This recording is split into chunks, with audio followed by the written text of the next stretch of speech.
హైదరాబాద్ 2040 కల్లా carbon neutral city కావాలి, net zero ఉండాలని నేను బలంగా కోరుకుంటున్నాను. నెట్ జీరో అంటే ఏంటి? వెహికులర్ పొల్యూషన్ కానీ ఇండస్ట్రియల్ పొల్యూషన్ కానీ ఉండకుండా చూసుకోవడం, ప్రతి వెహికల్ని కూడా ఎలక్ట్రిఫికేషన్ చేయడం కానీ ఇంకోటి కానీ. అది చేయాలి అంటే 2040 నుంచి you have to work backwards. 2047 కల్లా తెలంగాణ నెట్ జీరో స్టేట్ కావాలి, హై స్పీడ్ కనెక్టివిటీ కావాలంటే ఉదాహరణకి నన్ను చాలామంది అడుగుతుంటారు, ఐటీని ఎందుకు డీసెంట్రలైజ్ చేయరు మీరు? ఆదిలాబాద్లో, అలంపూర్లో, కోదాడలో ఎందుకు పెట్టరు? ఎప్పుడు పెట్టొచ్చు అంటే మీకు అర్ధగంటలో 45 నిమిషాల్లో కోదాడ నుంచి హైదరాబాద్ వచ్చే హై స్పీడ్ కనెక్టివిటీ వస్తే దెన్ ఇట్ డజంట్ మ్యాటర్.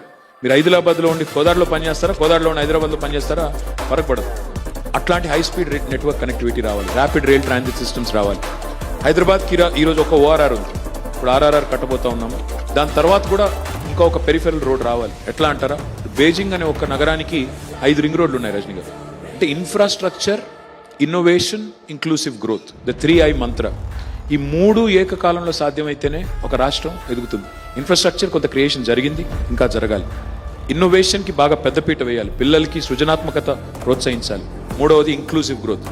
కులం ఏంటి, మతం ఏంటి, ఆ నాన్ సెన్స్, హలాలు, హిజాబు, ఆ నాన్ సెన్స్ ఉండకూడదు.